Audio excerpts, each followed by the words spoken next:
अपना third method लेके आई हूँ, दैट इज एक्सपेंडिचर मेथड। पिछली वीडियोस में हमने इनकम मेथड और वैल्यू एडेड मेथड डिस्कस कर लिया था, जिसके बेस पे मैंने आपको कुछ न्यूमेरिकल्स भी करके दिखाए थे।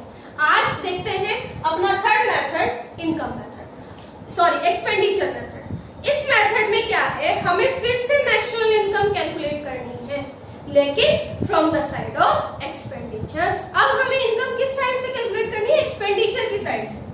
कैसे?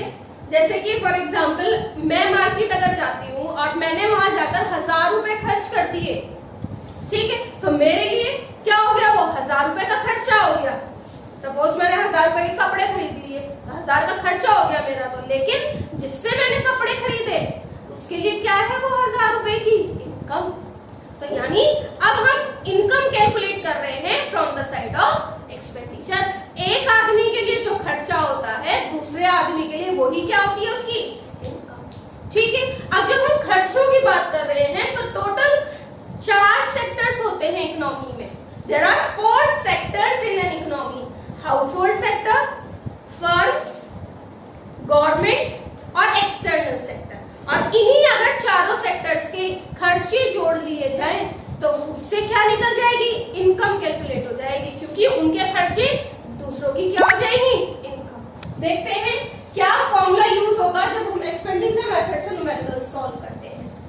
चारों सेक्टर के खर्चे जोड़ने हैं। सबसे पहला गवर्नमेंट, गवर्नमेंट के जितने भी एक्सपेंडिचर्स हैं, government final consumption expenditure add कर लिए जाए।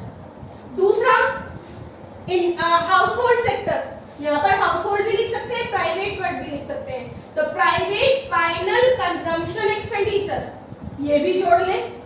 तीसरा investment expenditure, investment expenditure of firms, कि फर्म्स कितना इन्वेस्टमेंट एक्सपेंडिचर कर रही हैं। और लास्ट नेट एक्सपोर्ट्स यानी एक्सटर्नल सेक्टर। चारों सेक्टर के खर्चे जोड़ लें, हाउसहोल्ड, फर्म्स, गवर्नमेंट और एक्सटर्नल सेक्टर, तो हमारी क्या कैलकुलेट हो जाएगी, नेशनल इनकम। यानी जो एग्रीगेट नेशनल इनकम के अंदर कैलकुलेट होगा वो क्या होगा, जीडीपी एट एमपी। तो ध्यान रखेंगे स्टूडेंट्स, खास तौर से एग्रीगेट्स पे ध्यान रखना है कि किस फॉर्मूले में कौन सा एग्रीगेट सबसे पहले निकलेगा। क्वेश्चन में हमें कुछ भी पूछ ले, हमें सबसे पहले कौन सा निकालना पड़ेगा, जो जिस चीज का फॉर्मूला है। 2 मेथड, सबसे पहला वैल्यू एडेड और थर्ड ये वाला एक्सपेंडिचर मेथड। इन दोनों मेथड्स में जो हमने फॉर्मूले यूज करे, दोनों फॉर्मूले एक ही एग्रीगेट को निकालते हैं, जो कि क्या है, GDP at MP. Value added method से करोगे तो भी फॉर्मूले से सबसे पहले जीडीपी एमपी निकलेगा, एक्सपेंडिचर मेथड से करोगे तब भी सबसे पहले जीडीपी एट एमपी निकलेगा। उसके बाद क्वेश्चंस के अंदर जो भी एग्रीगेट कहा होगा वो हम कन्वर्ट कर लेंगे इसको उसमें by the rules of conversion. ठीक है, तो 4 चीजें हमने ऐड करी, गवर्नमेंट के खर्चे जीएफसीई, हाउसहोल्ड एक्सपेंडिचर यानी PFCE, investment expenditure and net exports यानी एनई। अब इसमें जब हम न्यूमेरिकल्स देखेंगे तो 2 वैल्यू हमें डायरेक्ट गिवन मिलेंगी। क्वेश्चन के अंदर गवर्नमेंट का खर्चा भी दिया होगा साफ साफ, प्राइवेट फाइनल कंजम्पशन एक्सपेंडिचर भी दिया होगा, नेट एक्सपोर्ट्स भी बहुत आसान है। नेट एक्सपोर्ट्स कैसे निकलेगा, अगर डायरेक्ट गिवन है तो वही वैल्यू ले लेंगे as it is, otherwise exports में से अगर इंपोर्ट माइनस कर दें तो क्या आ जाएगी, नेट एक्सपोर्ट की वैल्यू आ जाएगी। अब मेन है ये इन्वेस्टमेंट एक्सपेंडिचर। मेन किस पे ध्यान रखना है, इस इन्वेस्टमेंट एक्सपेंडिचर पे ध्यान रखना है। और जब मैं आपको इन्वेस्टमेंट एक्सपेंडिचर की बताऊं तो ये इस नाम से आपको कभी नहीं मिलेगा। आपको इन्वेस्टमेंट का एक दूसरा नाम होता है कैपिटल फॉर्मेशन। इन्वेस्टमेंट को और दूसरा किस नाम से जाना जाता है, कैपिटल फॉर्मेशन के नाम से। आपको हमेशा क्वेश्चंस में कैपिटल फॉर्मेशन मिलेगा। जैसे मैंने आपको पहले डेप के बारे में बताया था, डेप्रिसिएशन। डेप्रिसिएशन का दूसरा नाम क्या है, CFC, consumption of fixed capital. इसी तरह आपको ध्यान रखना है, इन्वेस्टमेंट का दूसरा नाम होता है कैपिटल फॉर्मेशन। और एग्जाम क्वेश्चंस में आपको इन्वेस्टमेंट एक्सपेंडिचर नहीं मिलेगा, बहुत रेयर, एक आधे क्वेश्चन में मिलेगा। आपको नाम तो आपको क्या लेना है? यहाँ देखिए इन्वेस्टमेंट एक्सपेंडिचर मींस यहाँ पर जो ये इन्वेस्टमेंट एक्सपेंडिचर लिखा हुआ है ये किसकी वैल्यू है? यहाँ पे क्या जुड़ेगा? Gross domestic capital formation. भाई इन्वेस्टमेंट का नाम कैपिटल फॉर्मेशन, और कौन सी कैपिटल फॉर्मेशन लेनी है? ग्रॉस वाली, यानी ग्रॉस वैल्यू। अगर सपोज हम मशीन की बात कर रहे हैं, 10 लाख की कीमत है मशीन की, तो 10 लाख वैल्यू लेनी है। ऐसा नहीं कि उसको डेप्रिशिएट कर दिया कि 1 लाख का उस पर डेप्रिशिएशन लग गया तो हम 9 लाख वैल्यू ले रहे हैं, नहीं, फाइनल वैल्यू हमें लेनी है। तो ग्रॉस डोमेस्टिक यानी कंट्री की कैपिटल फॉर्मेशन कितनी हुई, ये अगर वैल्यू क्वेश्चन में गिवन है तो हम ये ले लेंगे, सिंपल चारों वैल्यू पुट करिए और आंसर। लेकिन कई बार थोड़ा सा ट्विस्ट है इसमें, क्योंकि यही एक मेन पॉइंट ध्यान देने वाला है, बाकी तो तीनों चीजें सिंपल है। कई बार क्वेश्चंस में क्या होता है, हमें चाहिए तो ये जीडी सीएफ, क्वेश्चन में कई बार हमें नेट गिवन होता है, नेट डोमेस्टिक कैपिटल फॉर्मेशन चाहिए तो था ग्रॉस, मिल गया क्या? नेट। तो क्या करेंगे? नेट वैल्यू को ग्रॉस में कन्वर्ट कर लेंगे, और नेट को ग्रॉस में कन्वर्ट कैसे करेंगे? प्लस डेप्रिसिएशन करके। ठीक है, क्लियर? क्योंकि हमें ग्रॉस वैल्यू चाहिए, अगर नेट गिवन है क्वेश्चन में तो उसमें डेप जोड़ लेंगे, डेप जोड़ते ही वो क्या बन जाएगा? Gross value. भाई ठीक है, या फिर कई बार क्या होता है क्वेश्चन में कुछ और वैल्यू भी गिवन हो सकती है, जैसे कि gross domestic fixed capital formation. सिर्फ मेन ध्यान दीजिए फिक्स्ड वर्ड पे, इन्वेस्टमेंट दिया हुआ है, कौन से वाला? फिक्स्ड वाला। इससे कोई फर्क नहीं पड़ता डोमेस्टिक हो या ना हो, फर्क पड़ेगा ग्रॉस वर्ड से और फिक्स्ड वर्ड से अगर है तो। अगर फिक्स्ड दिया हुआ है तो इसका मतलब क्या हुआ कि इन्वेस्टमेंट दिया हुआ है फिक्स्ड एसेट्स का, ठीक है। और इन्वेस्टमेंट की जब बात करते हैं तो investment includes both fixed investment and inventory investment. Investment में दोनों इन्वेस्टमेंट कंसीडर करते हैं, फिक्स्ड वाला भी और इन्वेंट्री वाला भी। अगर ये मेंशन कर दिया कि fixed gross fixed capital formation, तो यानी ये फिक्स्ड एसेट्स का इन्वेस्टमेंट दे रखा है, इन्वेंट्री नहीं है इसमें। तो इसमें क्या करेंगे? क्वेश्चन में कहीं ना कहीं आपको इन्वेंट्री यानी चेंज इन स्टॉक यानी क्लोजिंग और ओपनिंग स्टॉक गिवन होंगे तो उन्हें जोड़ लेंगे, plus change in stock. Change in stock कैसे निकलता है? क्लोजिंग माइनस ओपनिंग करके। क्लियर? और एक लास्ट और चीज गिवन हो सकती है नेट, कि यही वैल्यू किसमें दी हुई हो? नेट। तो अगर फिक्स्ड है, भाई जब फिक्स्ड लिखा हुआ है तो फिक्स्ड देखते ही क्या करेंगे? चेंज इन स्टॉक जोड़ेंगे, नेट देखते ही क्या जोड़ेंगे? डेप्रिसिएशन जोड़ेंगे। ठीक है, क्लियर? फॉर्मूला क्लियर है आपको? इसी फॉर्मूले के बेस पे चलिए एक सिंपल सा न्यूमेरिकल करा के दिखाती हूँ आपको। न्यूमेरिकल में क्या कहा इन्होंने? Calculate GNP@FC। सबसे पहले तो हम क्या करते हैं, जो एग्रीगेट पूछा होता है उसे लिख लेते हैं सबसे पहले। तो इन्होंने पूछा हमारे से GNP@FC।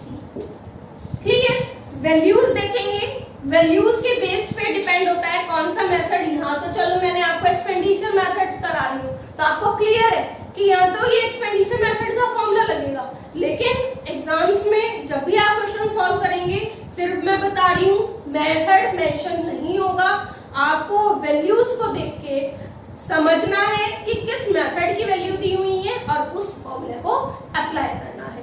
जैसे कि इस क्वेश्चन में एक्सपेंडिचर्स गिवन है, वैल्यूज देखते हैं क्या है। सबसे first net domestic fixed capital formation 310, closing stock 100, government final consumption expenditure 200, net indirect tax 50, opening stock 60, consumption of fixed capital 50, net exports -10, private final consumption expenditure 1500, imports 20, net factor income from abroad -10। चलिए expenditure method से related information दी हुई है तो अपना formula apply करते हैं।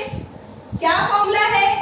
Government final consumption expenditure GFCE, private final consumption expenditure that is PFCE, plus हमें main चाहिए होता है gross domestic capital formation. Clear? इस क्वेश्चन में दिया हुआ है नेट। मैं इस वैल्यू को कंप्लीट पूरा लिख देती हूँ, एक बार आपको क्लियर हो जाएगा। Net domestic fixed capital formation, इस क्वेश्चन में ये दिया हुआ है। तो क्या करेंगे भाई? GFC, PFC, GDCF हमें चाहिए होता है, इन्होंने नेट वैल्यू दी हुई है, तो जैसे ही हमने नेट देखा तो हम क्या जोड़ लेंगे इसमें, डेप्रिसिएशन। फिर हमने एक और वैल्यू देखी इसमें फिक्स लिखी हुई, तो जैसे ही फिक्स देखा तो एक चीज और जुड़ेगी, चेंज इन स्टॉक। ये हो गया हमारा GDCF, ग्रॉस डोमेस्टिक। अब ये कन्वर्ट हो गया जो वैल्यू गिवन थी ग्रॉस डोमेस्टिक कैपिटल फॉर्मेशन में, और लास्ट होता है हमारा नेट एक्सपोर्ट। ये तीन वैल्यू बिल्कुल सिंपल है, बस ध्यान इसी पे देना है हमें। नेट होगा तो डेट जुड़ेगा, अगर फिक्स्ड लिखा हुआ है साथ में तो चेंज इन स्टॉक जुड़ेगा। वैल्यूज पुट करते हैं। गवर्नमेंट के खर्चे दिए हुए हैं इन्होंने 200 के, प्राइवेट के खर्चे दिए हुए हैं 1500, net domestic capital formation 310, depreciation that is consumption of fixed capital ये है 50, plus change in stock. Change in stock के लिए इन्होंने क्लोजिंग और ओपनिंग स्टॉक दोनों दिए हैं, तो क्लोजिंग में से ओपनिंग माइनस कर लेंगे। क्लियर, ये हो गया। और नेट एक्सपोर्ट्स, इन्होंने नेट एक्सपोर्ट्स माइनस में दिए हुए हैं कि नेट एक्सपोर्ट की वैल्यू क्या है, -10, तो इसे ब्रैकेट में लिख लेंगे -10। सारी की सारी वैल्यूज करोड़ में है, तो यूनिट्स मेंशन करना ना भूलें। ये हो गया आपका 1700 प्लस 400 माइनस 10, तो ये आ जाएगा आपका 2090 करोड़। चलिए अब इसको कन्वर्ट करते हैं जो एग्रीगेट हमारे से क्वेश्चन में पूछा गया है, GNP एट FC। हमने क्या कैलकुलेट किया यहाँ पर, GDP एट MP। ठीक है, ये जो हमारा फॉर्मूला था किस एग्रीगेट का था, GDP एट MP। क्वेश्चन में हमें कैलकुलेट करने के लिए कहा है GNP एट FC, तो अब इसे कन्वर्ट करना पड़ेगा। तो जो कैलकुलेट कर चुके वो राइट साइड, और जो कैलकुलेट करना है वो लेफ्ट साइड। सबसे पहले ग्रॉस ग्रॉस सेम है, कन्वर्ट की जरूरत नहीं है। डोमेस्टिक को नेशनल में कन्वर्ट करना है, डोमेस्टिक को नेशनल में यानी प्लस NFIA। ठीक है स्टूडेंट्स, ध्यान रखेंगे जो ये कन्वर्जन्स के रूल्स है ये आप हर क्वेश्चन से पहले नोट कर लें तो अच्छा रहेगा। अब MP को FC में कन्वर्ट करना है, अगर MP को FC में कन्वर्ट करते हैं तो क्या होगा, -NIT। ठीक है, वैल्यूज क्या है इनकी, ये है हमारा 2090 प्लस NFIA की वैल्यू है -10, ब्रैकेट में लिख लेंगे -NIT। Net indirect tax, net indirect tax की वैल्यू दी हुई है इन्होंने 50 करोड़। तो ये सॉल्व करके क्या आ गया,